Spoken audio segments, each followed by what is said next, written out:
السلام علیکم ورحمۃ اللہ وبرکاتہ نحمده ونصلی علی رسولہ الکریم اما بعد۔ آج کا سبق سن لیجئے۔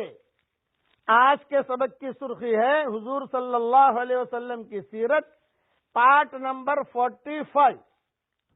اب حضور صلی اللہ علیہ وسلم کی ملاقات ہوئی حضرت ابوبکر سے، تو صدیق اکبر نے انکار بالکل نہیں کیا۔ جب تمام اہل بیت اسلام میں داخل ہو گئے تب آپ نے احباب اور مخلصین کو اس رحمت کبریٰ اور نعمت عظمیٰ میں داخل ہونے کی دعوت دی۔ سب سے پہلے آپ صلی اللہ علیہ وسلم نے حضرت ابوبکر صدیق با اخلاص اور محبت با اختصاص اور رفیق قدیم اور ولی حمیم یعنی ابوبکر صدیق کو اسلام اور ایمان لانے کی دعوت دی۔ ابو بکر نے بلا کسی تأمل اور تفکر کے بغیر کسی غور اور تدبر کے اول وہلے میں آپ کی دعوت کو قبول کیا، مگر صرف ہلکے انداز میں پوچھا۔ تو صدیق اکبر نے ایک خواب دیکھا تھا۔ بعثت سے پہلے شام جاتے تھے تجارت کے لیے ابوبکر، تو وہاں ایک خواب دیکھتے تھے، 7 دنوں تک خواب دیکھا۔ تو وہاں جا کر ایک راہب سے پوچھا، میں 7 دنوں تک یہ خواب دیکھ رہا ہوں، پتہ نہیں اس خواب کی تعبیر کیا ہے۔ علماء نے لکھا ہے کہ کوئی بھی مرد یا عورت مسلسل کوئی خواب دیکھے تو ضرور کسی جاننے والے سے اس کی تعبیر لینی چاہیے، لیکن اپنی جو تمہاری حور ہے نا، حور، اس سے تعبیر مت لینا۔ عورتوں کو خواب کی تعبیر بتانا نہیں آتا ہے، یہ ذہن میں رکھنا۔ ان کی مزاج میں تیزی ہوتی ہے، وہ فوراً دھڑلنے سے جواب دے دے گی۔ نہیں، کسی بھلے آدمی کے پاس جاؤ اور اس کے پاس وقت لو اور اس کے جا کر اپنا خواب بیان کرو۔ چنانچہ ابوبکر صدیق نے وہ راہب سے پوچھا، تو راہب اتنا بوڑھا تھا کہ اس کی بھویں لٹک رہی تھی۔ اس نے اپنی بھویں اوپر کی، دیکھا چہرہ اور یوں کہا، بیٹا کہاں سے آئے ہو؟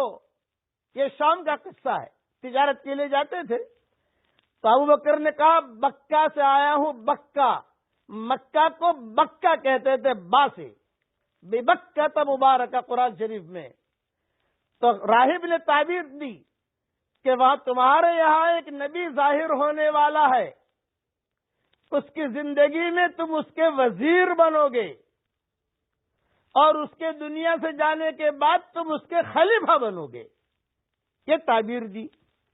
ابوبکر صدیق نے خواب کی طرف کوئی دھیان بھی نہیں دیا اور تعبیر کی طرف بھی کوئی دھیان نہیں دیا۔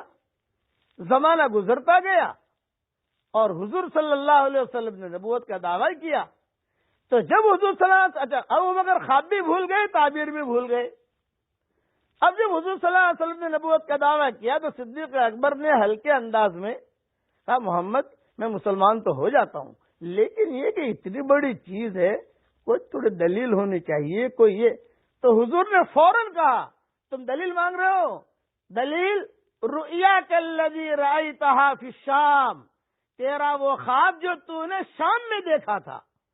جب حضور نے زور سے کہا، رؤیاک الذی رأیتہا فی الشام، جو تو نے وہ خواب جو شام میں دیکھا تھا، ابوبکر کو خواب یاد آ گیا اور فوراً ابوبکر رونے لگے، ایک دم سے رونے لگے اور اب حضور کو سینے سے لگا لیا اور کہا، اشہد ان لا الہ الا اللہ واشہد ان محمد رسول اللہ، کہ آپ اللہ کے سچے نبی ہے۔ خواب یاد آ گیا صدیق اکبر کو اور وہ بوڑھے کی تعبیر بھی یاد آ گئی۔ آپ نے صدیق کو پیش کیا اور ابوبکر نے تصدیق کی۔ ایک ہی تصدیق نے صدیق بنا دیا۔ چنانچہ حدیث میں ہے کہ میں نے جس کسی پر بھی اسلام پیش کیا وہ اسلام سے کچھ نہ کچھ ٹھہرا رہا۔ کوئی 1 دن کے بعد مسلمان ہوا، کوئی 3 دن کے بعد مسلمان ہوا، کوئی 5 دن کے بعد مسلمان ہوا، کوئی 6 دن کے بعد مسلمان ہوا، مگر ابوبکر کہ میں نے اسلام قبول کیا، میں نے اسلام پیش کیا، اس میں انہوں نے اسی مجلس میں اسلام قبول کر لیا۔ حضرت علی جیسے ایک رات تک ٹھہرے رہے، سوچتے رہے کہ پتہ نہیں یہ کیا کر رہے ہیں محمد اور خدیجہ، یہ کیا اٹھ بیٹھ کر رہے ہیں۔ حضرت علی بعد میں جو ہے رات بھر دیکھتے رہے، جھانک جھانک کرتے رہے کیا کر رہے ہیں۔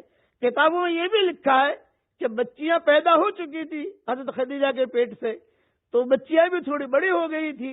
کون سے بچے پہلے آئی، کیسے پیدا ہوئی، کیا ترتیب ہوئی، ان کی تحنیک کا اور ان کی ان چیزوں کا اس زمانے میں کیا دور تھا، وہ جب بچیوں کا دور آئے گا، جب وہ سبق آئے گا اس میں انشاءاللہ بیان کروں گی.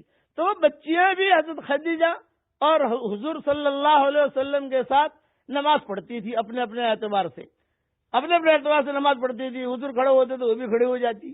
جب وہ سجدہ کرتے تھے اگر جیسے دوپٹہ اوڑھتی حضرت خدیجہ تو وہ بھی اپنا کہتی کہ ہمیں پہنا ہمیں پہناؤ. یہ انشاءاللہ ان کی پیدائش کا جب بیان کروں گا لڑکیوں کا حضور صلی اللہ علیہ وسلم کے اولاد کا, اس میں مضمون انشاءاللہ آئے گا. اب حضور اکرم صلی اللہ علیہ وسلم نے صدیق اکبر کو دعوت دی, خواب بھی پیش کر دیا, وہ مسلمان ہو گئے.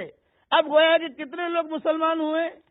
حضرت خدیجہ, ورقہ ابن نوفل, حضرت علی, زید ابن حارثہ اور ابو بکر صدیق. ایک جماعت بن گئی مختصر. اور یہ ایک ہی گھر میں جمع ہو جاتے چپکے چپکے, اور چپکے چپکے جو ہے نماز پڑھتے. بقیہ تفصیل کل انشاءاللہ پوری کروں گا. پڑھ لو میرے ساتھ.